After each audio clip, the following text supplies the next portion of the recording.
Everyone, आज का हमारा टॉपिक है सेल डिवीजन, जिसको हिंदी में कहते हैं कोशिका विभाजन। अब देखिए, कोशिका का विभाजन होने की बहुत सारी वजह होती हैं।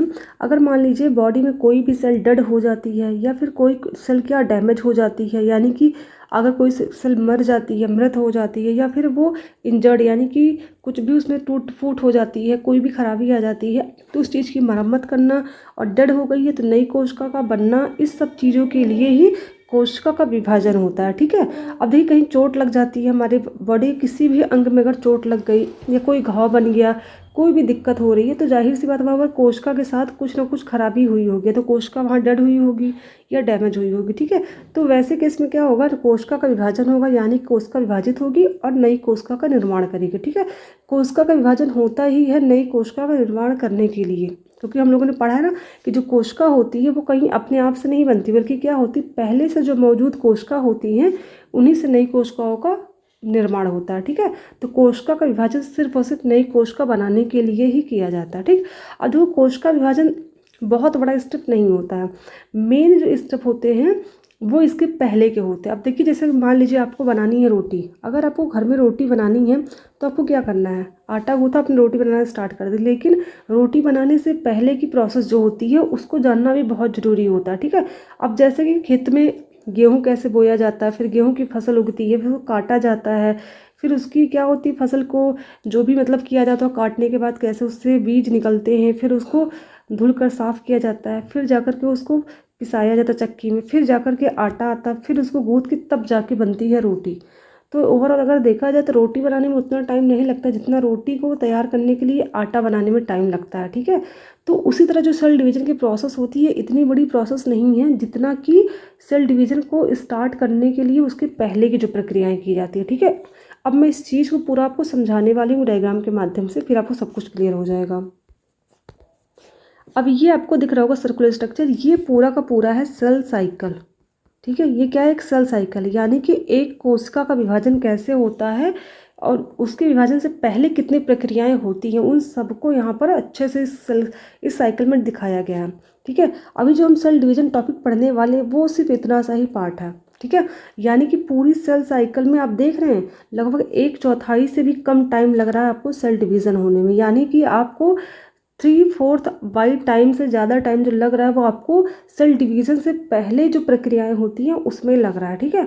अब सेल डिवीज़न के पहले यानी कि सेल के विभाजन होने के पहले कौन कौन सी प्रक्रियाएं होती हैं, तो उन प्रक्रियाओं को यानी कि उन प्रोसेस को 3 भागों में डिवाइड कर दिया, G1, S और G2। G1 का मतलब यहाँ पर है गैप से। ठीक है। पहला गैप। दूसरा है S यानी कि सिंथेसिस। G2 का मतलब भी यहाँ पर गैप से। ठीक है। अब क्योंकि G1 जो होता है वो एम फेज का मतलब होता है माइटोसिस या मियोसिस। अब ये माइटोसिस क्या होता है, मियोसिस क्या होता है, हम अच्छे से भी समझने वाले, पहले हम समझ लेते हैं इन गैप के बारे में। ठीक है। तो जो एम फेज होता है यानी कि जहाँ पर सेल का डिवीज़न होता है वो वाला स्टेप जो होता है वो वाले, और जहाँ पर सिंथेसिस होता है डीएनए का, इन दोनों के बीच में जो गैप होता है उसी को बोलते हैं G1। ठीक है। तो पेपर में अगर क्वेश्चन आता है कि G1 क्या होता है तो याद रखिए gap between M and S, कभी भी S एंड M मत करिएगा, M और S के बीच का जो गैप होता है उसको G1 कहते हैं। ठीक है।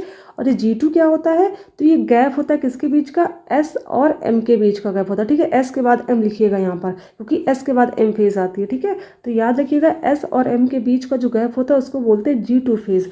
ठीक है। और यहाँ पर S का मतलब क्या है, S का मतलब है सिंथेसिस। ठीक है। सिंथेसिस, तो सिंथेसिस किसका होता है, यहाँ पर होता है डीएनए का सिंथेसिस, यानी कि इस स्टेप में क्या होता है, डीएनए का रेप्लिकेशन होता है। ठीक है। तो ये चीज़ क्लियर हो गई। यानी कि सपोज आप ये समझिए कि गेहूं का ये खेत है, यहाँ पर खेत में क्या बीज डाले जा रहे हैं, खेत यहाँ पर क्या फसल बनाई जा रही है, गेहूं की फसल वो हो गई अच्छे से, फिर फसल को काटने के बाद जब घर पे फसल आ जाती है तो क्या उसको साफ करके उसको क्या पीसने के लिए चक्की में दिया गया, पीसने के बाद आटा क्या था, गूँथा जाता है, गूँथने के बाद तब बनती है यहाँ पर रोटी।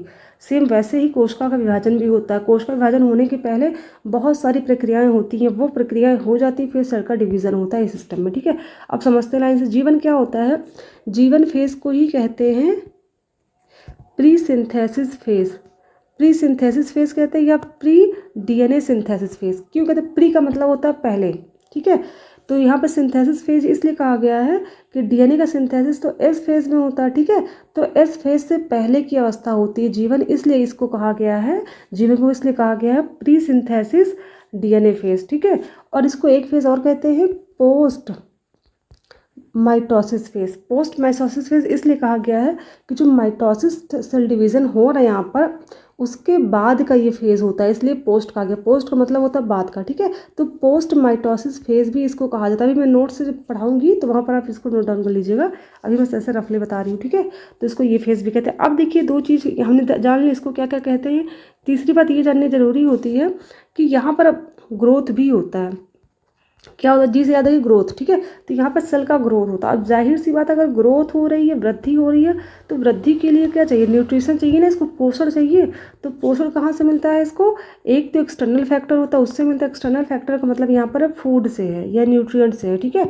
अब फूड है तो फूड से तो ग्रोथ हो नहीं जाएगा, फूड किस में चेंज होगा, फूड चेंज होगा प्रोटीन में, ठीक है। तो यानी कि यहाँ पर प्रोटीन का सिंथेसिस भी होता है जीवन फेज में, ठीक है। जीवन फेज में क्या होता है, प्रोटीन का सिंथेसिस होता है, क्योंकि यहाँ पर ग्रोथ होती है, ग्रोथ के लिए प्रोटीन की ज़रूरत पड़ती है, इसलिए यहाँ पर प्रोटीन का सिंथेसिस होगा, ठीक है। साथ ही साथ यहाँ पर जो डीएनए होता है, डैमेज डीएनए जो होता है, ठीक है, उसका रिपेयर भी यहाँ पर किया जाता है, ताकि आगे जाकर यहाँ पर डीएनए का सिंथेसिस यानी कि रेप्लिकेशन हो सके। तो जीवन फेज में ग्रोथ होती है। दूसरी चीज़ जो डैमेज डीएनए होता है उसका रिपेयर भी होता है, ठीक है। और यहाँ पर जो ग्रोथ होती है उस पर एक्सटर्नल फैक्टर के साथ साथ इंटरनल फैक्टर भी डिपेंड होता है। अब एक्सटर्नल फैक्टर तो हमने जान लिया फूड होता है। इंटरनल फैक्टर क्या होता है, इंटरनल फैक्टर होता है जीन, ठीक है। जीन क्या है, जेनेटिक मटेरियल है, ठीक है। तो याद रखिएगा जितने भी स्टेप हैं सबके सब सिर्फ और सिर्फ इंटरनल फैक्टर पे डिपेंड करते हैं, एक्सटर्नल पे नहीं करते हैं। लेकिन जीवन फेज जो होता है वो एक्सटर्नल इंटरनल दोनों पे डिपेंड करता है, यानी कि इंटरनल फैक्टर जीन है, इस पर तो डिपेंड करेगा ही करेगा, ठीक है। साथ ही साथ एक्सटर्नल फैक्टर यानी कि फूड जो होता है, न्यूट्रिएंट्स जो होता है, क्योंकि बाहर से हम लेते हैं फूड ना, बॉडी के अंदर तो फूड होता नहीं है, बाहर से हमें लेना पड़ता है, तो वो एक्सटर्नल फैक्टर होता है जो जीवन उस पर भी डिपेंड करता है, ठीक है। तो हमने क्या देखा, जीवन फेज में क्या होता है, प्रोटीन का सिंथेसिस होता है, जो डैमेज डीएनए होता है उसका रिपेयर होता है, इसको पोस्ट माइटोटिक सेल डिवीजन भी कहते हैं, और प्री डीएनए सिंथेसिस स्टेप भी कहा जाता है, ठीक है। और किसके बीच का गैप होता है, एम और एस के बीच का गैप होता है, ठीक। अब बात करेंगे एस फेज की। तो यहाँ पर जो एस आपको दिख रहा है इसको बोलते हैं सिंथेसिस, यानी कि यहाँ पर क्या होता है, डीएनए का सिंथेसिस होता है, यानी कि डीएनए का रेप्लिकेशन होता है। डीएनए का क्या हो जाता है, द्विगुणन होता है, यानी कि डीएनए क्या हो जाता है, यहाँ पर डिवाइड हो जाता है दो भागों में, ठीक है। यानी कि डबल हो जाता है, यहाँ पर डिवाइड नहीं कहेंगे इसको, डबल कह देंगे, संख्या में इसकी वृद्धि हो जाती है यहाँ पर, ठीक है। ये देखने को मिलता है। फिर बात करेंगे हम लोग, और हाँ इसको ये भी कहते हैं पोस्ट जीवन फेज। क्या कहते हैं, पोस्ट जीवन फेज, ठीक है। क्योंकि क्या है, ये जीवन फेज के बाद की अवस्था, इसलिए पोस्ट जीवन फेज कहते हैं। और प्री G2 फेज भी इसको कह सकते हैं, ठीक है। पेपर में क्वेश्चन इसी तरह से पूछ सकता है, तो एटलीस्ट आपको चीज़ पता होनी चाहिए पोस्ट और प्री का मतलब क्या होता है। जीवन के बाद आता है इसलिए पोस्ट हो जाएगा, पोस्ट जीवन फेज। और एस के बाद आएगा आपके G2 फेज, यानी कि G2 फेज के पहले आता है एस फेज ना, इसलिए इसको प्री G2 फेज भी कहा जाता है, ठीक है। अब ये चीज़ होगी। और ये किसके बीच का गैप होता है, G1 और G2 के बीच का गैप होता है एस फेज, ठीक है। अब बात करेंगे G2 की। G2 में भी क्या होता है, सेल का ग्रोथ होता है। तो ग्रोथ होता है तो ऑब्वियस सी बात इसमें भी इंटरनल फैक्टर की जरूरत पड़ती है, यानी कि किसकी जरूरत पड़ती है, जीन की। और यहाँ पर भी प्रोटीन का सिंथेसिस होता है। तो हमने क्या देखा, प्रोटीन का सिंथेसिस जीवन फेज में भी होता है और G2 फेज में भी देखने को मिलता है, ठीक है। G2 फेज को बोलते हैं post S phase, post S phase कहेंगे, या फिर इसको पोस्ट डीएनए सिंथेसिस फेज भी कहते हैं। और क्या कहते हैं, प्रिपरेटरी स्टेज।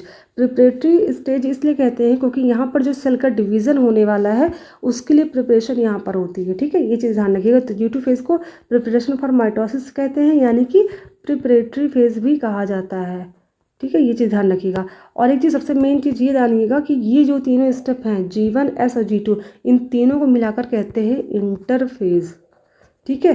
तो पेपर में अगर ये प्रश्न आता है कि सबसे बड़ा फेज कौन सा होता है, G1, S, G2 या M, तो इन चारों में सबसे बड़ा तो G1 फेज होता है, ठीक। लेकिन अगर इन चारों के साथ एक ऑप्शन इंटरफेज भी दे देता है तो सबसे बड़ा आप इंटरफेज करोगे, ठीक। क्योंकि इंटरफेज में तीनों के तीनों स्टेप आ जाते हैं, G1, S और G2 तीनों मिलाकर के क्या होते हैं, इसको कहते हैं इंटरफेज। और इंटरफेज को ही रेस्टिंग फेज भी कहा जाता है, ठीक है। रेस्ट फेज यानी कि रेस्टिंग फेज क्यों कहते हैं, क्योंकि इन फेज में सेल का डिवीज़न नहीं होता है, बस सेल का डिवीज़न कैसे करना है उसके लिए यहाँ पर प्रिपरेशन होती है, यानी कि सिर्फ तैयारी चलती है सेल का डिवीज़न होने के लिए, ठीक है। तो इंटरफेज को रेस्टिंग फेज भी कहा जाता है क्योंकि यहाँ पर सेल का डिवीज़न नहीं होता है, सिर्फ सेल डिवाइड करने के लिए यहाँ पर तैयारी चलती है, ठीक है। सेल का डिवीज़न सिर्फ कहाँ पर होता है, इतने वाले स्टेप में, यानी कि जहाँ पर एम फेज दिया है, ठीक। ये बात ध्यान रखिएगा आप। तो हमने बात कर ली, अब बात करेंगे थ्योरी से, थोड़ा सा इसको अच्छे से क्लियर हो जाएगा हमारा। और हाँ, एक चीज़ दिखाती हूँ यहाँ पर G0, यहाँ पर G0 का मतलब होता है कि जब ये माइटोटिक सेल डिवीज़न हो जाता है, ठीक है, उसके बाद क्या हो जाती है, सेल जो होती है G0 में अगर चला गया, तो यानी कि G0 में जाने का मतलब होता है कि सेल का डिवीज़न नहीं होगा, सेल का डिवीज़न जब स्टॉप हो जाए, ठीक है, ना ही सेल का डिवीज़न होगा, ना ही सेल की ग्रोथ होगी, ना प्रोटीन का सिंथेसिस, कुछ भी यहाँ पर नहीं होता। लेकिन जब जरूरत होती है सेल का डिवीज़न होने की, तुरंत ये G0 से सेल कहाँ पे आ जाएगा, G1 स्टेज में आ जाएगा और सब कुछ स्टेप ऐसे ही होनी स्टार्ट हो जाती है, ठीक है। इसको क्वोशंट स्टेज भी कहते हैं G0 को, ठीक है। अभी हम थ्योरी से इसको अच्छे से रिवाइज कर लेते हैं जो हमने पढ़ा इसको।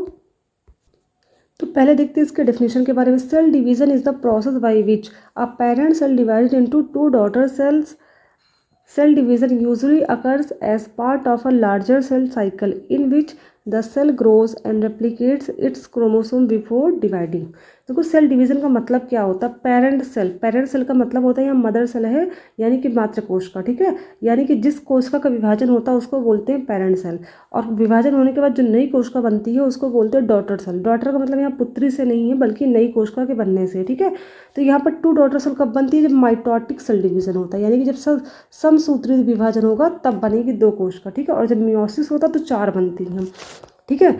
तो ये बात कर दी गई इसमें, और साथ ही साथ ये ध्यान रखिएगा इसमें ये कहा गया replicates it's chromosome before dividing, यानी कि क्रोमोसोम का क्या होता है, रेप्लिकेशन भी होता है सेल डिवीजन होने के पहले, ठीक है। अब बात करते थोड़ा सा हिंदी में इसके जान लेते हैं डेफिनेशन क्या है। जिस जैविक प्रक्रिया द्वारा एक कोशिका विभाजित होकर दो या दो से अधिक कोशिका उत्पन्न करती है उसे कोशिका विभाजन कहते हैं, ठीक है।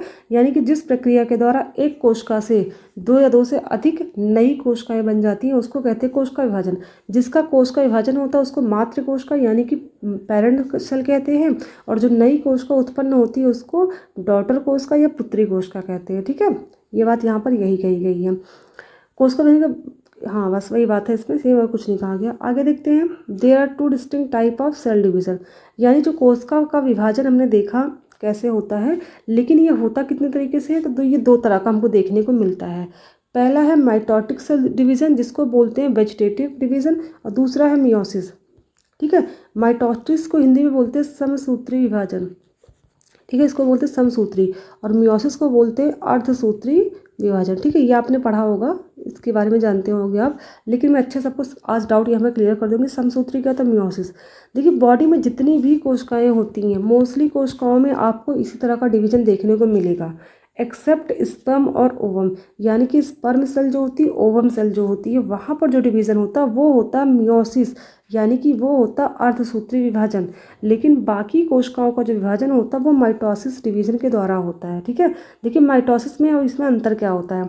अब सपोज मान लीजिए आपको कहीं चोट लग गई, ठीक है, चोट लग गई या कहीं पर आपको घाव हो गया, ठीक है, तो जाहिर सी बात वहाँ पर क्या कोशिकाएं वहाँ पर जाहिर से मरेंगी ना, डेड हुई होंगी, चोट लगी है, कुछ टूटेंगी फूटेंगी, तो उनकी मरम्मत करने के लिए नई कोशिका बनाने के लिए वहाँ पर कोशिका का विभाजन जरूरी होता है। तो वहाँ पर जो कोशिका का विभाजन होगा वो होगा माइटोसिस, ठीक है। कैसा होगा, माइटोसिस की तरह होगा। अब इसमें अंतर क्या होता है, जो माइटोसिस सेल डिवीजन होता है उसमें जो कोशिकाएं विभाजित होती हैं एक कोशिका से 2 नई कोशिकाएं बनती हैं और सेम हूबहू कोशिकाएं बनती हैं, ठीक है, कोई चेंज नहीं होता। नंबर ऑफ क्रोमोसोम जितने एक में थे उतने ही दोनों में भी रहेंगे आपको, ठीक है। अगर इसमें 46 थे तो इनकी जो नई कोशिकाएं दोनों बनेंगी, दोनों में 46 ही देखने को मिलेंगे, कोई चेंज देखने को नहीं मिलेगा, ठीक है। अगर आपको सोचिए आपको कहीं चोट लग जाती है, वहाँ पे एक सेल डैमेज हो गई, वहाँ की कोशिका डैमेज हो गई, तो अगर वहाँ की कोशिका के क्रोमोसोम चेंज हो जाते तो ऑब्वियस सी बात स्ट्रक्चर भी चेंज होगा, तो आपको अपनी बॉडी में संरचना डिफरेंट देखने को मिल सकती है, ठीक है। यानी कि स्किन अपनी चेंज हो जाएगी, नई स्किन जब आएगी ना, ऐसा होगा ना। इसी वजह से जो कोशिका चेंज होती है उसमें क्रोमोसोम नहीं चेंज होते हैं, जैसे स्ट्रक्चर रहता है वैसे का वैसा ही बन जाता है, ठीक है। तो बॉडी में मोस्टली जगह पर कैसा डिवीजन देखने को मिलता है, माइटोसिस देखने को मिलता है, ठीक है। यहीं पे ये बात कही गई है, where in each daughter cell duplicates the parent cell called mitosis. जहाँ पर क्या होता है, डॉटर सेल जो होता है अपने पेरेंट सेल का क्या होता है, डुप्लीकेट, यानी कि हूबहू फोटोकॉपी होता है इसमें, ठीक है, कोई भी चेंज नहीं होता है। The process cells use to make exact replicate of themselves, यानी कि जो मदर सेल यानी कि जो कोशिका विभाजित होती है उससे जो नई कोशिका बनती है वो क्या होती है, एग्जैक्ट फोटोकॉपी उसी की होती है, ठीक है। Mitosis is observe in almost all bodies cells, यानी कि बॉडी की लगभग सभी कोशिकाओं में जो विभाजन होता है वो माइटोसिस यानी कि समसूत्री विभाजन ही होता है, इंक्लूडिंग आइज, स्किन, स्किन तो पूरी बॉडी में फैला हुआ है, जाहिर सी बात है, आइज़, हेयर्स, मसल्स और ईटीसी, ठीक है, एटसेट्रा, ठीक है। अब बात करेंगे मियोसिस की। मियोसिस क्या होता है, यानी कि अर्धसूत्री विभाजन। ये क्या होता है, in this type of cell division sperm और egg cells are produced instead of identical daughter cells as in mitosis. अब देखो इसमें क्या है, एक चीज़ और ध्यान रखिएगा, माइटोसिस में जो होता है, याद रखिएगा कि 2n मदर सेल से 2n डॉटर सेल ही बनते हैं, ठीक है, यानी कि एक मदर सेल से 2 डॉटर सेल बनेंगे, ये चीज़ ध्यान रखिएगा। अब मियोसिस की अगर हम बात करें तो स्पर्म जो होता है ये मेल में होता है सेल, और एग जो होता है वो फीमेल में सेल होता है, ठीक है। इन दोनों से जो सेल बनेगी वो आइडेंटिकल होगी, यानी कि एकदम अलग होगी, ठीक है।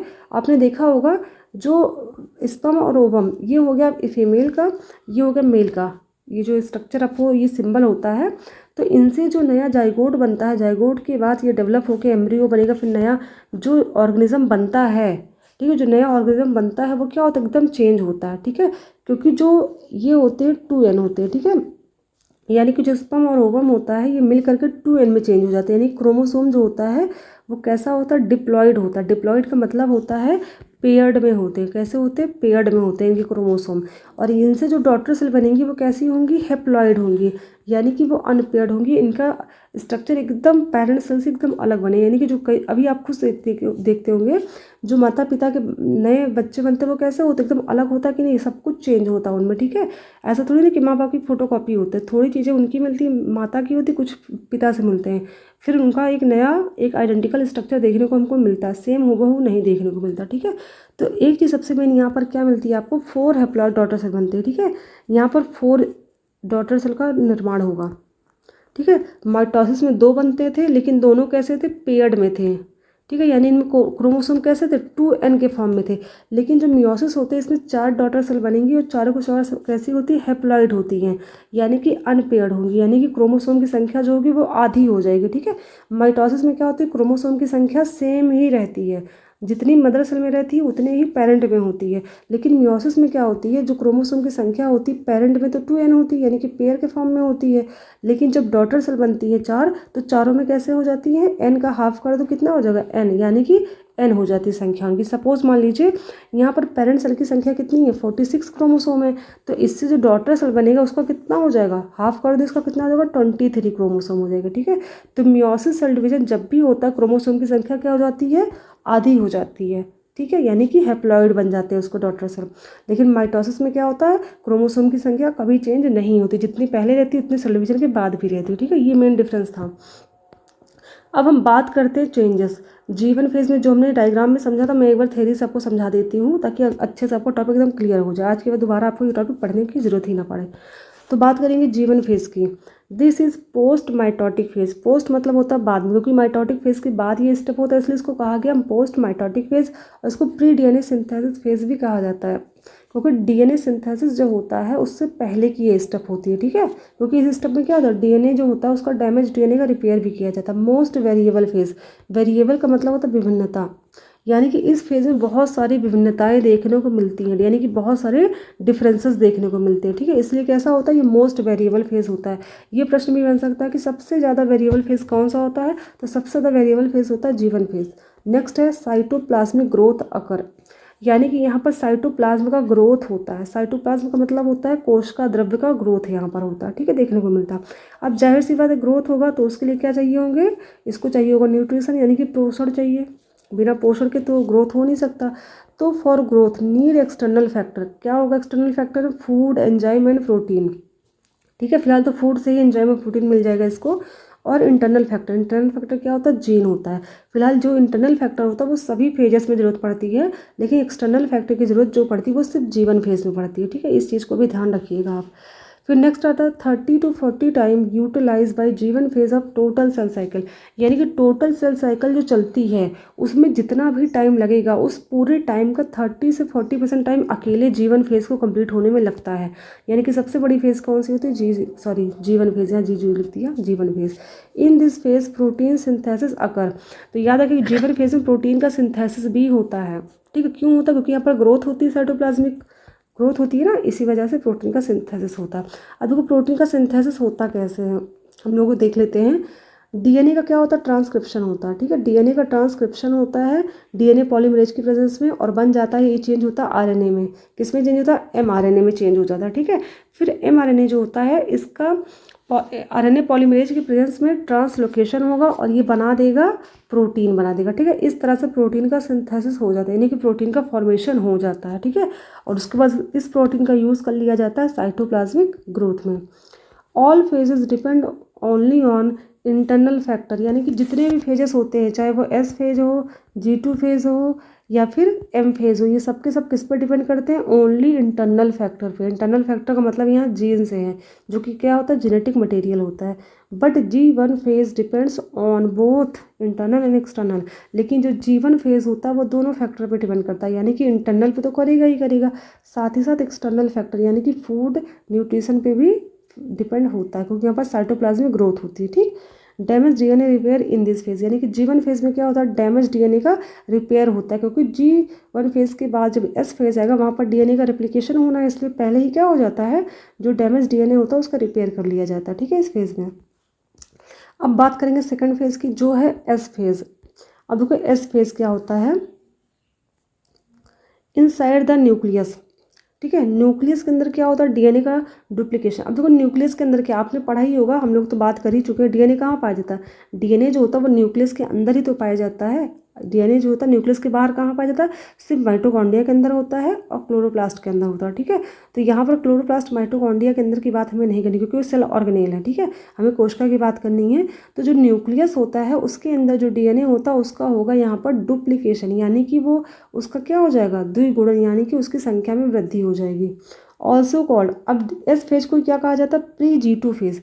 प्री का मतलब होता है पहले, क्योंकि G2 फेज का पहले की अवस्था होती है, इसलिए इसको प्री G2 फेज भी कहते हैं, पोस्ट G1 फेज कहते हैं। पोस्ट का मतलब होता है बाद में, क्योंकि G1 फेज के बाद की अवस्था है, इसलिए इसको पोस्ट G1 फेज भी कहते हैं, ठीक है।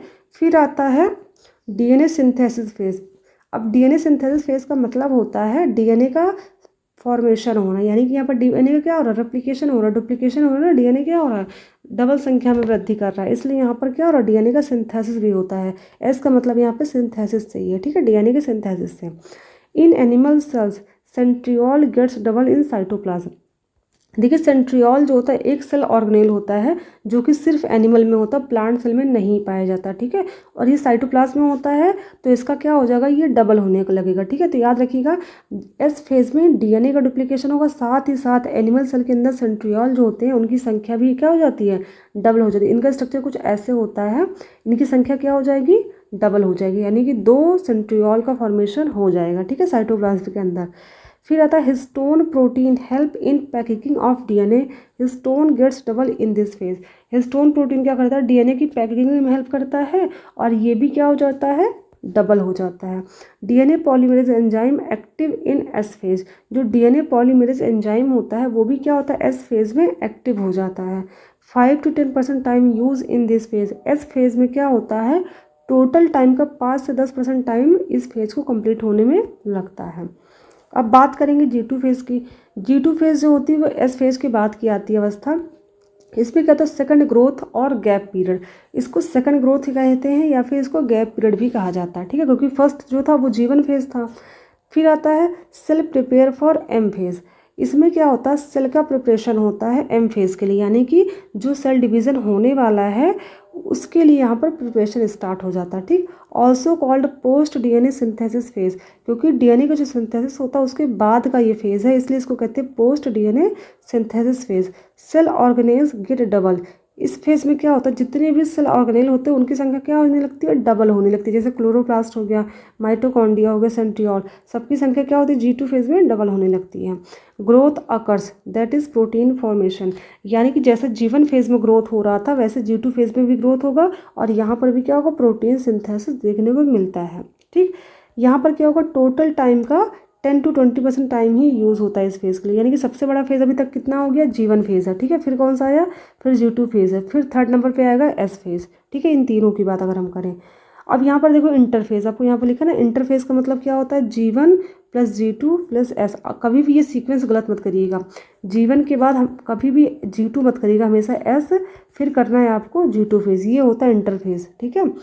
फिर the interphase is preparatory phase for sale division. देखो इंटरफेज को ही क्या कहते हैं, प्रिपरेटरी फेज कहते हैं, क्योंकि यहाँ पर सिर्फ और सिर्फ तैयारी होती है सेल डिवीजन के लिए। यहाँ पर कोई भी कोशिका विभाजन की प्रोसेस नहीं देखने को मिलती है, ठीक है, ये चीज़ ध्यान रखिएगा। फिर the interphase is resting phase. अब इंटरफेज को रेस्टिंग फेज क्यों कहा जाता है, क्योंकि यहाँ पर कोई भी कोशिका का विभाजन होता नहीं है। यहाँ पर सिर्फ और सिर्फ क्या होती है, प्रिपरेशन यानी कि तैयारी होती है कि कोशिका का विभाजन कैसे किया जाए या कैसे होगा, ठीक है। G one gap between M and S. G one phase आपने देखोगे इसके पहले एम आता है, इसके बाद एस, तो ये क्या होता है, gap between M and S. ये सीक्वेंस गलत मत करिएगा, एस एंड एम कभी मत करिएगा, क्योंकि जी के पहले एम आता है फिर एस आता है, तो ये किसके बीच का गैप होता है, एम और एस के बीच का गैप होता है, ठीक है। सीक्वेंस कभी गलत होना नहीं चाहिए। पेपर में अगर ऑप्शन देगा तो दिमाग से क्वेश्चन करिएगा सॉल्व। G2 फेज क्या होता है, gap between S and M. अब यहाँ पर G2 होता है, इसके पहले यहाँ क्या होता है, एस होता है, यहाँ पर एम होता है, तो किसके बीच का गैप है, एस और एम के बीच। कभी एम और एस मत करिएगा, ठीक है। ये सर्कल आपको याद होना चाहिए। मैं सर्कल एक बार फिर से ड्रॉ कर देती हूँ। ये सर्कल होता है ना, तो याद रखिएगा, इसको 4 पार्ट में से डिवाइड कर लीजिएगा, ठीक है। इसको G1, इसको एस, G2 और एम। सीक्वेंस कभी नहीं भूलेंगे आप, ठीक है, चाहे जैसे भी करिएगा सीक्वेंस यही तो होगा आपका, बस, ठीक है, याद रखिएगा। फिर आता है इंटरफेज इज मेटाबॉलिक एक्टिविटी, यानी कि इंटरफेज में सिर्फ और सिर्फ मेटाबॉलिक एक्टिविटी ही देखने को मिली, यानी कि उपापचय प्रक्रियाएं देखने को मिलती है। So this phase is also called metabolic active phase, यानी कि इंटरफेज को ही मेटाबॉलिक एक्टिव फेज भी कहते हैं, क्योंकि यहाँ पर क्या हो रहा है, मेटाबॉलिक एक्टिविटी देखने को मिली, ठीक।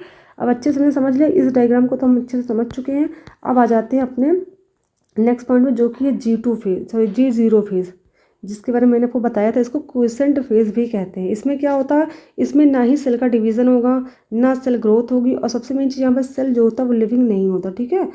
Cell from G0 phase come back into G1 phase when it is required. देखो सेल जो होता है, इसमें डायग्राम में समझा देती हूँ। ये आपको यहाँ पर दिख रहा होगा, जब माइटोटिक सेल डिवीजन हो जाता है उसके बाद कोशिका जो होती है वो G0 फेज में चली जाती है, ठीक है। यहाँ पर जो इस फेज में जब आती है तो यहाँ पर कोई भी कोशिका का विभाजन नहीं होता है, ना ही ग्रोथ होती है, सेल कुछ भी नहीं होता है, सब कुछ स्टॉप हो जाता है, ठीक है। और सेल जो होती है वो लिविंग होती भी नहीं है। लेकिन जब जरूरत पड़ती है सेल डिवीजन की, तो सेल ग्रोथ के लिए वो G0 फेज से सीधे G1 फेज में आ जाती है और फिर से वो प्रोसेस स्टार्ट हो जाती है, ठीक है। तो एक तरह से देखा जाए इसको क्या कहते हैं, क्विसेंट, क्या कहते हैं, क्विसेंट सेल फेज भी कहते हैं, ठीक है। ये चीज़ ध्यान रखिएगा। तो चलिए को भी हमने कंप्लीट कर लिया। अब बात करेंगे सेल का डिवीजन, जो 2 तरह से हमने पढ़ा, एक माइटोसिस और दूसरा मियोसिस। अब हम बात करेंगे माइटोसिस सेल डिवीजन की, यानी कि समसूत्री विभाजन कैसे होता है इसके बारे में, जो कि हमारा पहला टॉपिक है, ठीक। After this division number of chromosome will be same, यानी कि जब समसूत्री विभाजन होता है उसके बाद जो नई कोशिका बनती है उसमें भी क्रोमोसोम की संख्या क्या होती है, समान होती है, यानी क्रोमोसोम की संख्या समसूत्री विभाजन में चेंज नहीं होती। पहला पॉइंट क्लियर हो गया। Next point, mitosis term was given by, जो माइटोसिस यानी कि समसूत्री विभाजन शब्द है ये किसने दिया था, फ्लेमिंग ने दिया था 1882 में। Next, mitosis observe in plant by Strasburger and in animal cell by W Flemming, यानी कि जो माइटोसिस सेल डिवीजन होता है, समसूत्री विभाजन होता है पौधे में, इस विभाजन के बारे में किसने बताया था, स्ट्रासबर्गर ने बताया था, ठीक है, स्ट्रासबर्गर ने बताया था, ठीक है, ये चीज़ ध्यान रखिएगा। और एनिमल सेल यानी कि जंतु कोशिका में इसके बारे में किसने बताया था, W फ्लेमिंग ने बताया था, ठीक है, ये चीज़ ध्यान रखिएगा। फिर आता है this is also called equational division.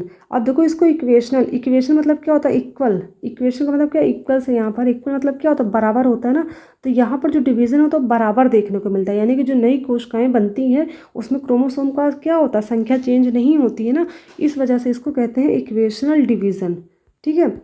This division is divided into 2 phases. ये डिवीज़न जो होता है यानी कि जो समसूत्री विभाजन होता है ये 2 फेज में यानी कि 2 चरणों में संपन्न होती है। पहला फेज जो होता है उसको बोलते हैं कैरियोकाइनेसिस और दूसरा होता है cytokinesis.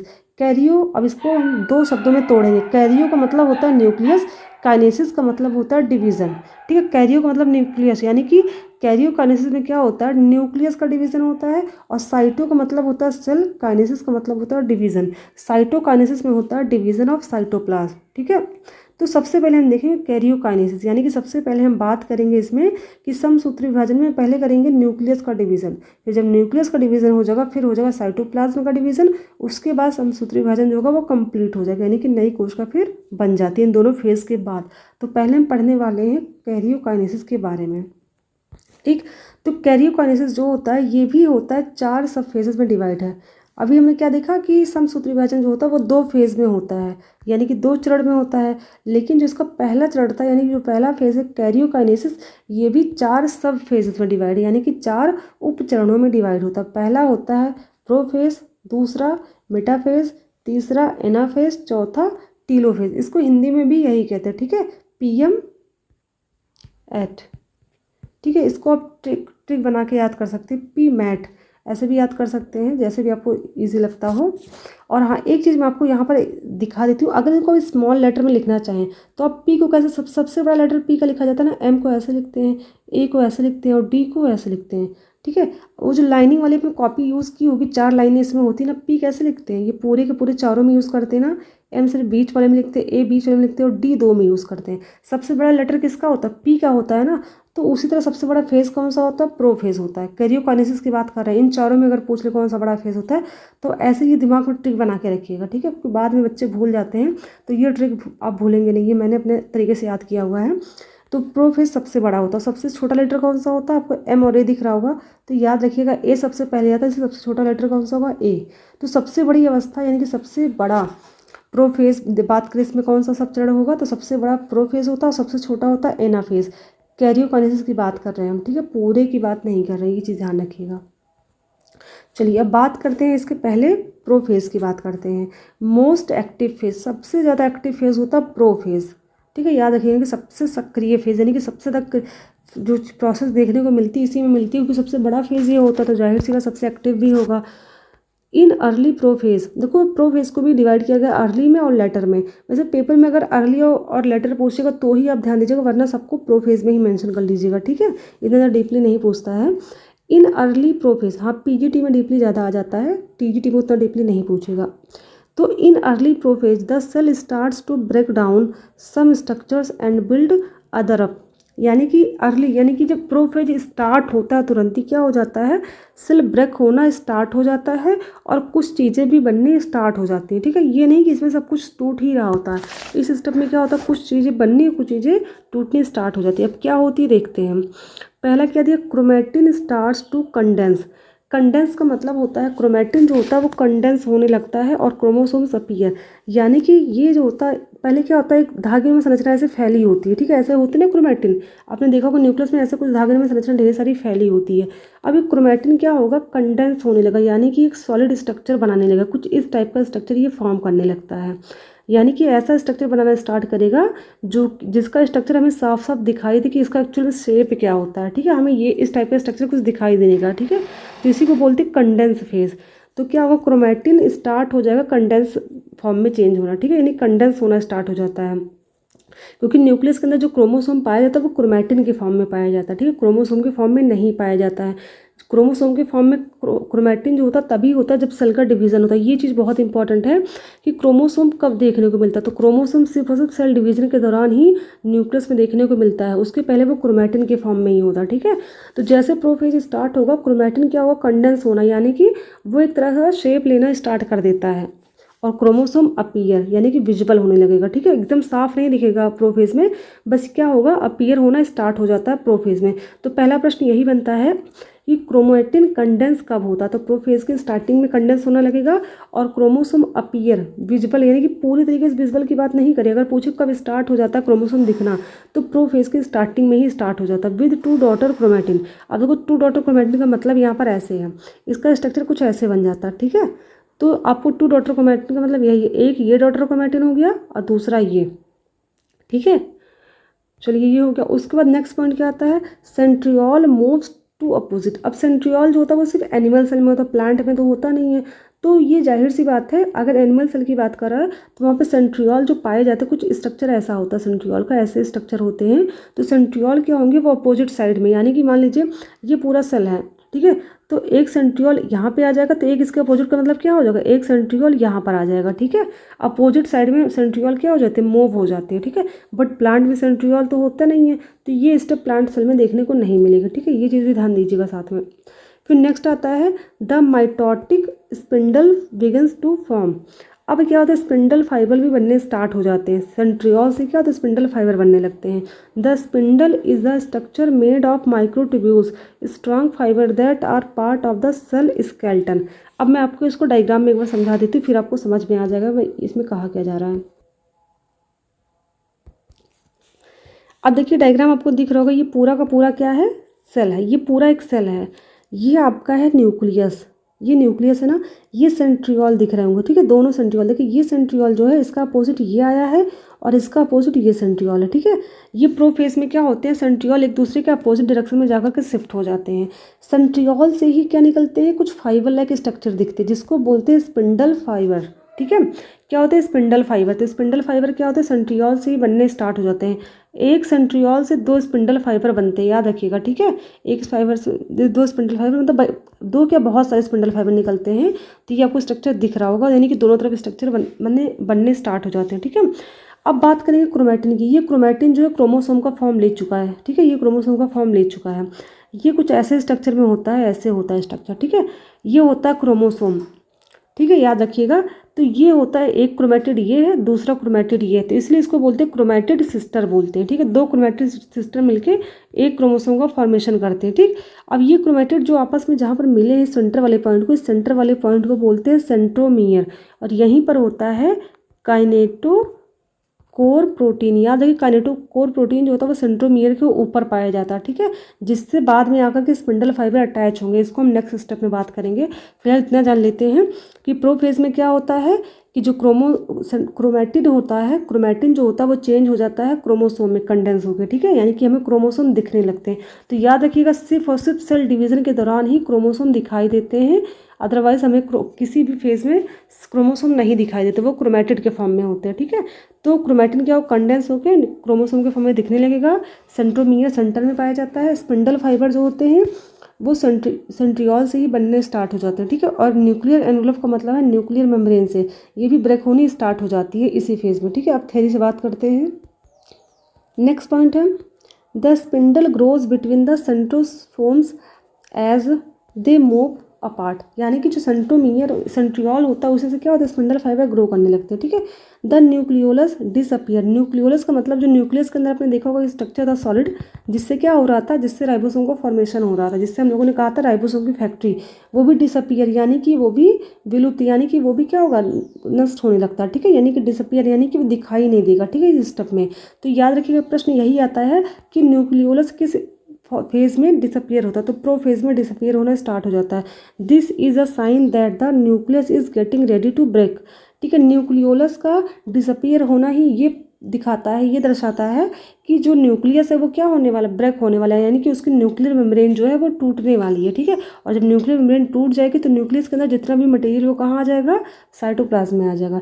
Endoplasmic reticulum Golgi body disappear, यानी कि जो सेल ऑर्गेनेल्स होते हैं वो भी क्या हो जाते हैं, प्रोफेज में ही डिसअपियर होने लगता है, ठीक है। तो याद रखिएगा प्रोफेज का जो अर्ली फेज होता है उसमें हमने क्या क्या देखा। पहली चीज़ देखी क्रोमैटिन क्या क्या हो जाता है, कंडेंसन, यानी कंडेंसेशन प्रोसेस जो होती है क्रोमैटिन की कब स्टार्ट हो जाती है, स्टार्टिंग में सबसे पहला चीज़ यही होता है, क्रोमैटिन का कंडेंसेशन होता है जिससे क्रोमोसोम अपीयर होने लगते हैं। और इसमें दो डॉटर क्रोमैटिन भी दिखते हैं, ठीक है। सेंट्रियोल अपोजिट डायरेक्शन में मूव होने लगते हैं, दूसरी चीज़ ये देखी।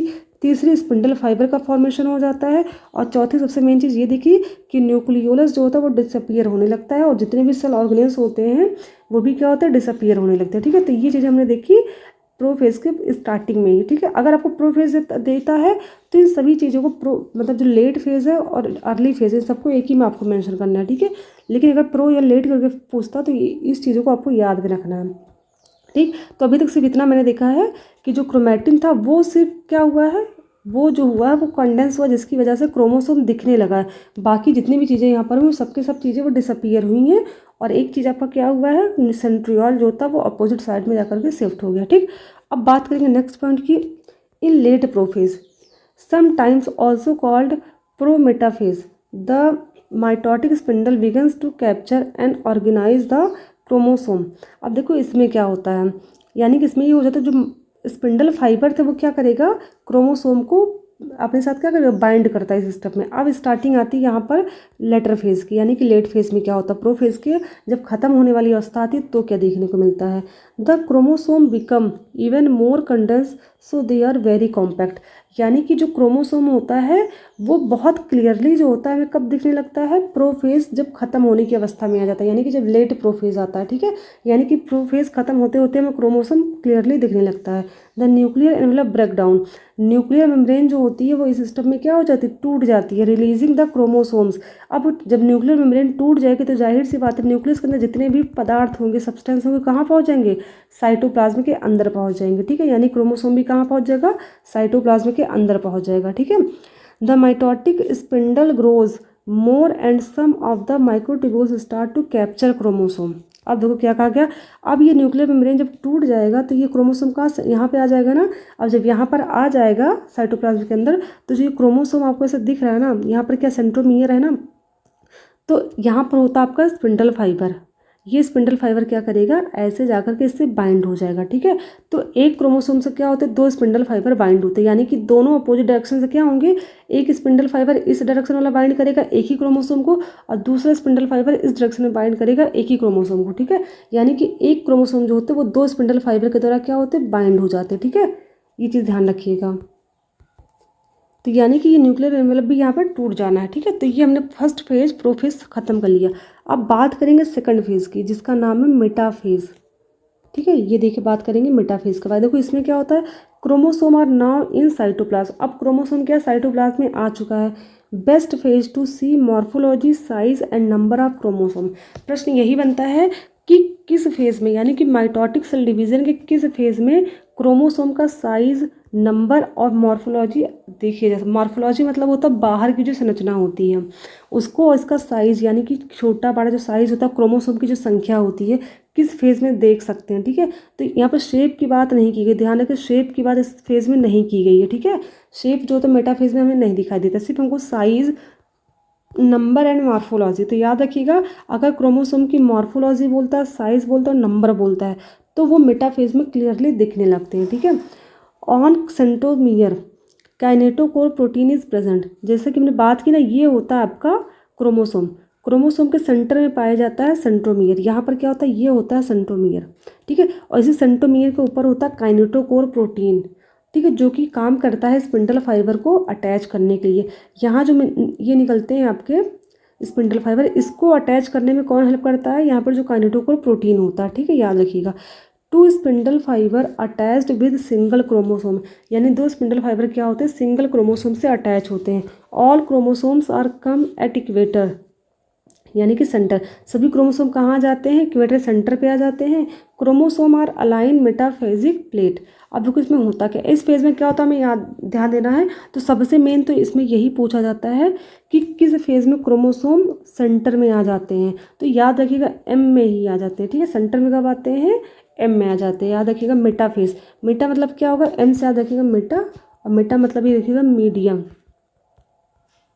मीड में, ठीक है, यानी कि बीच में, याद रखिएगा, ठीक है। तो याद रखिएगा मीडियम फेज यानी कि एम फेज में जो होता है सेंटर में आ जाते हैं क्रोमोसोम। क्रोमोसोम क्या हो जाते हैं, न्यूक्लियर मेम्ब्रेन टूट जाती है, क्रोमोसोम सब सेंटर में आ जाएंगे, और एक क्रोमोसोम जो होगा वो दो स्पिंडल फाइबर से बंधा होता है। ये देखिए ऐसे बंधे होते हैं, ठीक है।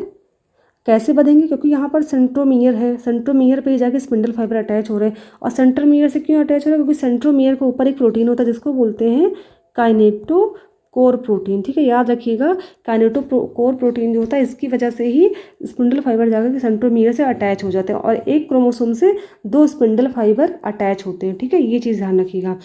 तो हमको ये प्रश्न आता है कि काइनेटो को, ये जो सेंट्रोमियर अटैच होता है जाकर के ये स्पिंडल फाइबर से, वो किस स्टेप में देखने को मिलता है, तो वो मेटाफेज में देखने को मिलता है।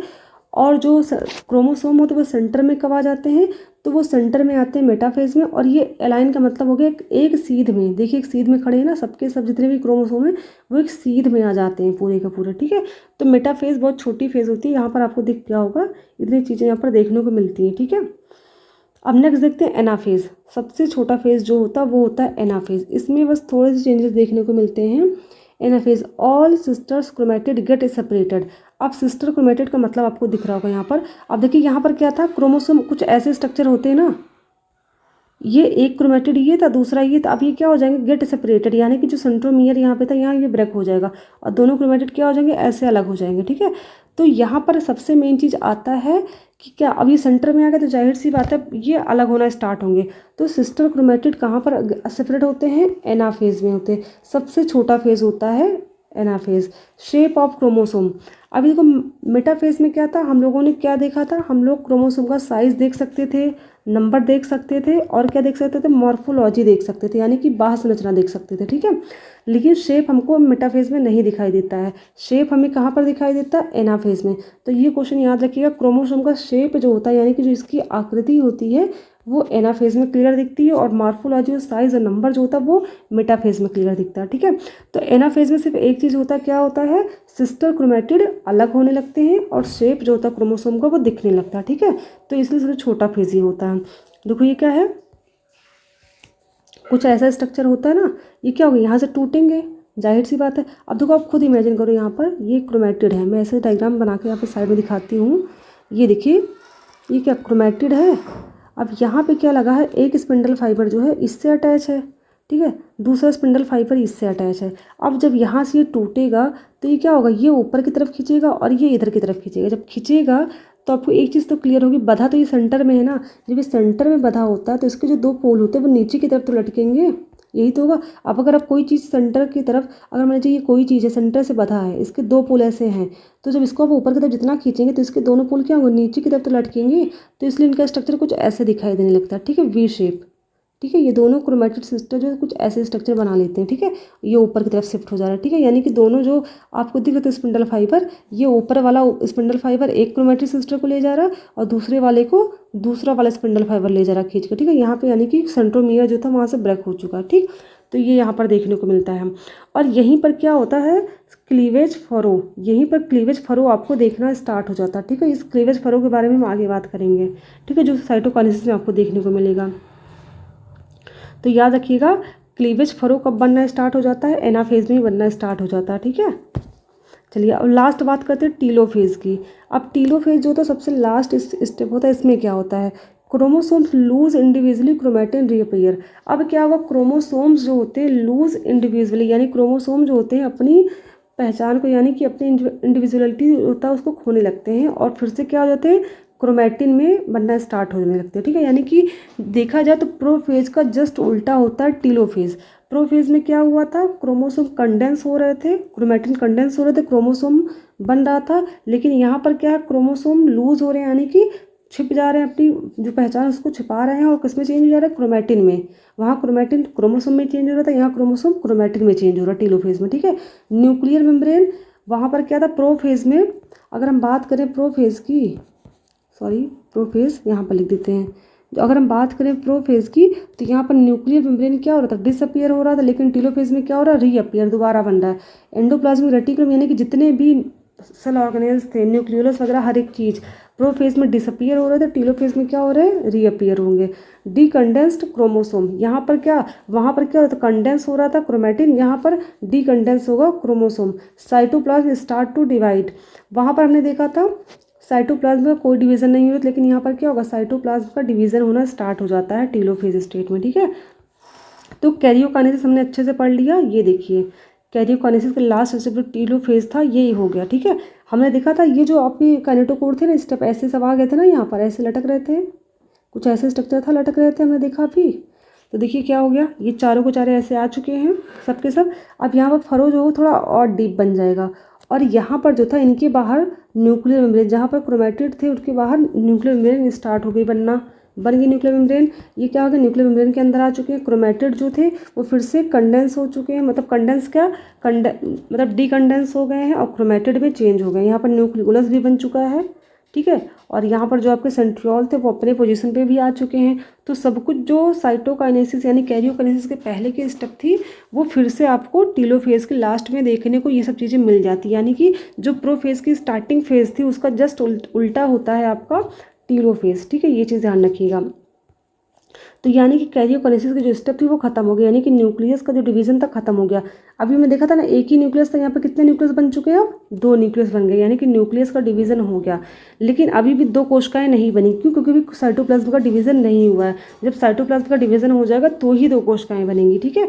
तो हमने एक स्टेप देख लिया, इसमें क्या देख लिया, कैरियोकाइनेसिस देख लिया। अब यहाँ पर जो क्लीवेज फरो दिख रहा है, ये कहाँ से स्टार्ट हुआ था, मेटाफेज से स्टार्ट हुआ था ना, इस चीज़ को ध्यान रखिएगा। अब हम बात करेंगे आगे क्या होगा, आगे होगा साइटोकाइनेसिस, यानी कि इसका दूसरा फेज। पहला फेज हमने पढ़ लिया। साइटोकाइनेसिस क्या होता है, is the physical process of cell division. ये भी क्या भौतिक प्रक्रिया होती है।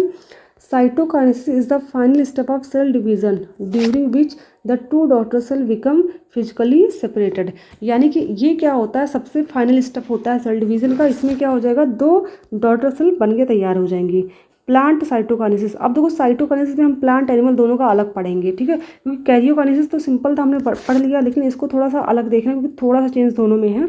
तो पहले हम देखेंगे प्लांट में कैसे होता है साइटोप्लाज्म का division. Some spindle fiber not break from phragmoplast, ठीक है, एंड फॉर्म। तो क्या होता है, कुछ स्पिंडल फाइबर जो होते हैं वो सब क्या होता है, ब्रेक नहीं होते, यानी कि जो सेंट्रोमियर से स्पिंडल फाइबर लगे तो कुछ टूटते नहीं हैं, तो वो क्या हो जाएंगे, बिना टूटे वो क्या बना लेंगे, फ्रेगमोप्लास्ट का फॉर्मेशन कर लेते हैं, ठीक है। Around phragmoplast Golgi body deposited calcium pectate layer which is called cell plate और मिडिल लैमेला। यानी होता क्या है, कुछ स्पिंडल फाइबर नहीं टूटते हैं और वो ना टूटने की वजह से क्या बना लेते हैं, फ्रेगमोप्लास्ट बना लेते हैं। इस फ्रेगमोप्लास्ट के चारों तरफ क्या होता है, गोल्गी बॉडी क्या करता है, कैल्शियम पेक्टेट लेयर का डिपोजिशन कर देता है। कैल्शियम पेक्टेट लेयर जो होती है इसी को कहते हैं सेल प्लेट, ठीक है। यानी कि स्पिंडल फाइबर के चारों तरफ क्या बन जाता है, फ्रेगमोप्लास्ट बन जाता है, और फ्रेगमोप्लास्ट क्या होता है, कैल्शियम पेक्टेट लेयर इसकी तरफ बना लेती है, और इस कैल्शियम पेक्टेट लेयर को ही कहते हैं सेल प्लेट कहते हैं या मिडिल लैमेला कहते हैं, ठीक है। अब देखिए कैसे होता है, मैं इसका डायग्राम पर आपको दिखा देती हूँ। ये देखो यहाँ पर दिख रहा होगा, ये प्लांट सेल है, ये आपको पूरा दिख रहा होगा, ये 2 न्यूक्लियस तो बन चुके हैं, लेकिन यहाँ पर साइटोप्लाज्म का डिवीजन नहीं हुआ है, ठीक है। यहाँ पर होता क्या है, यहाँ पर कुछ जो होते हैं स्पिंडल फाइबर नहीं टूटे, उस स्पिंडल फाइबर ना टूटने की वजह से उसको कहते हैं फ्रेगमोप्लास्ट कहते हैं। अब फ्रेगमोप्लास्ट के चारों तरफ क्या होता है, कुछ प्रोटीन बनने स्टार्ट हो जाती हैं, ठीक है, कुछ लेयर आ जाती हैं जो कि क्या बना लेती हैं, ये मिडिल लैमेला, इसको बोलते हैं मिडिल लैमेला, ठीक है। याद रखिएगा मिडिल लैमेला हो जाता है, ये होता है मिडिल लैमेला। ये सेंटर से बाहर की तरफ बनना स्टार्ट होती है, यानी कि सेंटर में बनेगा और ये ग्रो करता हुआ बाहर की तरफ चला जाएगा, यानी कि सेंटर से बाहर की तरफ जा रहा है। यानी कि इसमें कौन सी प्रोसेस हो रही है, सेंट्रीफ्यूगल प्रोसेस हो गई, ठीक है। तो याद रखिएगा जो प्लांट सेल में होता है उसमें जो सेल डिवीजन होता है साइटोप्लाज्म का वो अंदर से बाहर की तरफ होता है, ठीक है। क्योंकि जो इसमें कैल्शियम पेक्टेट बनी है वो लेयर क्या होती है, बनती सेंटर में है, वो बनते बनते कहाँ पहुँच जाती है, पेरीफेरी यानी कि आउटर सरफेस में पहुँच जाती है। तो प्लांट सेल में अगर डिवीज़न देखा जाए तो किधर होता है, सेंटर टू आउटर, यानी कि सेंटर टू पेरीफेरी होता है, ठीक है। ये चीज़ ध्यान रखिएगा। तो ये हो गया, उसके बाद ये पूरा मिडिल लैमेला यहाँ पर बन के तैयार हो जाता है। ये देखिए आपको दिख रहा होगा, इसी मिडिल लैमेला को बोलते हैं सेल प्लेट, ठीक है। और ये जो होती है सेल मेम्ब्रेन, ये लाइट ग्रीन कलर की आपको दिख रही है ना, ये लाइट ग्रीन कलर की जो आपको दिख रही है ये होती है सेल मेम्ब्रेन, और ये डार्क ग्रीन वाली जो दिख रही है ये होती है सेल वॉल, ठीक है। तो पूरे में सेल वॉल आपको दिख रहा होगा, ये मिडिल लैमेला है। फिर क्या हो जाता है, इस मिडिल लैमेला भी आगे जाकर डिवाइड हो जाएगा और यहाँ पर आपको दिख रहा है पूरा का पूरा 2 डॉटर सेल अलग से बन गई। ये देखिए डिवाइड हो गया ना, ये पूरा का पूरा। अभी तक तो क्या था, यहाँ डिवाइड नहीं हुई थी ना आपस में, यहाँ डिवाइड होकर 2 डॉटर सेल आपको मिल जाएंगी बन के, ठीक है। एक डॉटर सेल ये है, दूसरी डॉटर सेल ये है, इसको बोलते हैं साइटोकाइनेसिस, ठीक है। तो क्या होता है, cell plate formation begins at the centre of the cytoplasm, यानी कि जो प्लांट सेल होता है उसमें सेल प्लेट कहाँ से बननी स्टार्ट होती है, सेंटर में बनने स्टार्ट होगी सेल प्लेट, और बनते बनते कहाँ पहुँच जाएगी, सेल वॉल की तरफ पहुँच जाती है। यानी कि इसमें कैसा होता है, सेंट्रीफ्यूगल प्रोसेस देखने को मिलता है, ठीक है। फिर आता है the cells are divided by the formation of cell plate in the middle of the mother cell, यानी कि जो साइटोप्लाज्म का डिवीजन होता है वो कहाँ से स्टार्ट होता है, जब सेल प्लेट बनती है वहीं से स्टार्ट हो जाता है। सेल प्लेट बन गई और क्या हो जाती है, सेंटर से बनते हुए बाहर की तरफ जाती है और क्या हो जाती है, एक सेल जो होता है वो 2 सेल में डिवाइड हो जाता है। यानी कि साइटोप्लाज्म का डिवीजन यहाँ से स्टार्ट हुआ, होते होते देखिए पूरा 2 सेल डिवीजन आराम से हो गया, ठीक है। तो ये हो गया प्लांट सेल में साइटोप्लाज्म का डिवीजन। अब बात करेंगे एनिमल सेल में, ठीक है। अब देखिए एनिमल सेल में क्या होता है, प्लाज्मा मेम्ब्रेन फोल्ड इनवर्ड, इसमें क्या होता है, प्लाज्मा मेम्ब्रेन जो होती है अंदर की तरफ मुड़ जाती है। कैसे होती है मैं आपको डायग्राम में दिखा देती हूँ। ये देखिए हम लोगों ने देखा था प्रो मेटाफेज के स्टेज में क्या हो रहा था, ये जो प्लाज्मा मेम्ब्रेन थी, क्योंकि यहाँ पे सेल वॉल तो होती नहीं है, ठीक है, यहाँ पर सेल वॉल नहीं होती, एनिमल सेल में हम बात कर चुके हैं। तो इसकी जो सेल मेम्ब्रेन होती है वो फरो लाइक स्ट्रक्चर बना लेती है मेटाफेज के स्टेज में ही, हमने देखा था, ठीक है। तो ये जो फरो है ये क्या है, प्लाज्मा मेम्ब्रेन थोड़ी सी मुड़ गई ना, इनफोल्डिंग लाइक स्ट्रक्चर बना ली है ना, इसी मुड़े हुए स्ट्रक्चर को ये बोलते हैं फरो। ये जो स्ट्रक्चर आपको दिख रहा है, गैप दिख रहा है बीच में, इसी को बोलते हैं फरो, ठीक है। यही बात यहाँ पर कही जा रही है। तो देख लेते हैं, plasma membrane infold inward that is cytokinesis occurs from outer to inner. अब फरो बन गया, ऐसे स्ट्रक्चर बन गया, ऐसे बन गया स्ट्रक्चर ना। तो यहाँ पर जो आपको दिख रहा है डिवीजन, वो कहाँ से दिख रहा है, बाहर से अंदर की तरफ, ठीक है, बाहर से अंदर, यानी कि पेरीफेरी से सेंटर की तरफ हो रहा है, यानी कि इसको बोलेंगे सेंट्रीपिटल, यानी कि सेंट्रीपिटल प्रोसेस देखने को मिलती है। यहाँ पर डिवीजन जो होता है वो बाहर से अंदर की तरफ होता है। प्लांट सेल में जो साइटोप्लाज्म मतलब जो साइटोकाइनेसिस होता है वो अंदर से बाहर की तरफ होता है, क्योंकि उसमें जो सेल प्लेट बन रही थी प्लाज्मा लेमा, वो सेंटर में बन रही थी, बनते बनते वो सेल वॉल की तरफ चली जाती है। लेकिन जो इसमें फरो बन रहा है वो कहाँ बन रहा है, बाहर की तरफ बन रहा है, और बाहर से बनते बनते वो कहाँ पहुँच जाता है, अंदर की तरफ। तो इसमें सेंट्रीपिटल प्रोसेस होती है साइटोकाइनेसिस के दौरान, ठीक है। The cells are divided by the formation of cleavage furrow on both side of the mother cell. देखो दोनों तरफ क्या बन रहा है, इसमें सेल डिवीजन किसके बनने से होती है, जो क्लीवेज फरो बन रहा है, ये फरो जो बन रहा है, इसी फरो के बनने की वजह से क्या होता है, धीरे धीरे फरो क्या होगा, और गहरा होता चला जाएगा, और फाइनली क्या हो जाएगा, यहाँ पर सेल डिवाइड हो जाएगी, ठीक है। वहाँ पर सेल प्लेट बनने की वजह से डिवीजन हो रहा था, यानी कि प्लाज्मा लेमा जो बन रहा था उसकी वजह से डिवीजन हो रहा था। यहाँ पर फरो के बनने की वजह से क्या, और सेल का डिवीजन देखने को मिल रहा है, ठीक है। फिर देखते हैं, the cleavage furrow grows from the periphery to centre.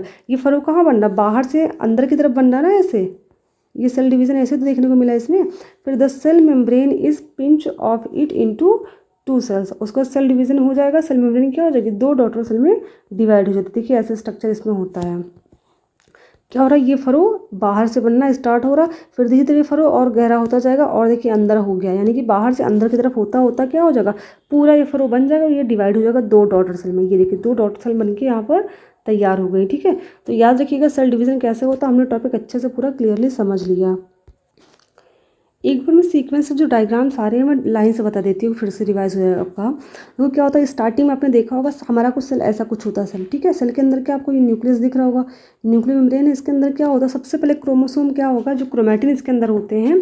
Chromatin का मतलब धागेनुमा संरचना होती है, जो कि ऐसे ऐसे क्या होता है, बिखरे होते हैं आपस में, ठीक है, कोई भी शेप कुछ भी नहीं होता, ठीक है, आपस में बिखरे होते हैं। जब स्टार्टिंग होती है प्रोफेज की, ये प्रोफेज है। प्रोफेज में क्या होगा, सबसे पहले क्रोमोसोम जो हो रहा है आपको अपीयर होना दिखाई देगा, ठीक है, यानी कि दिखना स्टार्ट हो जाता है, यानी कि क्रोमैटिड क्या होगा, यहाँ पर कंडेंस हो गया है। देखो क्रोमोसोम के स्ट्रक्चर क्या है, यहाँ पर दिखना स्टार्ट हो चुके हैं, ठीक है। और यहीं पर क्या होगा, न्यूक्लियर मेम्ब्रेन टूट जाएगी, जब टूट जाएगी तो कुछ इस टाइप का मेटाफेज में स्ट्रक्चर आपको दिखने लगता है, ठीक है। क्रोमोसोम टूटने के बाद सबके सब एक सेंटर में ऐसे अलाइन हो जाते हैं, और जो आपको ये यहाँ पर दिख रहा था, क्या दिख रहा था, ये सेंट्रियोल, ये दोनों अपोजिट डायरेक्शन में आ जाता है, और सेंट्रियोल से निकलते हैं स्पिंडल फाइबर, और सभी स्पिंडल फाइबर एक क्रोमोसोम से दो स्पिंडल फाइबर जा करके अटैच हो जाते हैं, ठीक है। ये स्पिंडल फाइबर एक यहाँ से हुआ, एक यहाँ से, एक यहाँ से, एक यहाँ से। और स्पिंडल फाइबर जुड़ते क्यों हैं, क्योंकि यहाँ पर सेंट्रोमियर के ऊपर पाया जाता है काइनेटोकोर प्रोटीन, जो कि हेल्प करता है इनको इनके साथ अटैच करने में, ठीक है। इतना होता है। फिर उसके बाद क्या आ जाता है, फिर जब एनाफेज आता है तो यहाँ से क्रोमैटिड टूटना स्टार्ट हो जाती है, ठीक है। जब टूटेगी तो जाहिर सी बात आपको खुद स्ट्रक्चर देखिए, अगर यहाँ पर टूट जाती है तो कैसे हो जाएंगे, अब ऐसे स्ट्रक्चर टूटेगा तो क्या हो जाएगा, आधा भाग ऊपर चला जाएगा ऐसे, और आधा भाग क्या होगा, इधर की तरफ आ जाएगा, ठीक है, इधर की तरफ ऐसे आ जाएगा। ऐसे तो होगा टूटने के बाद, क्योंकि ये स्पिंडल फाइबर है, ये ऊपर की तरफ खींचेंगे स्ट्रक्चर को, ये ऊपर पहुंच जाएगा, ये ऊपर और ये ऊपर पहुंच जाएगा, ठीक है। तो कुछ स्ट्रक्चर आपको इस टाइप का दिखने लगेगा, ठीक है। तो ये स्ट्रक्चर यहाँ पर दिख क्यों रहा है, ऐसे लटक क्यों रहा है, क्योंकि यहाँ पर सेंट्रोमियर जो होता है ये ऊपर की तरफ खींचता है, ठीक है।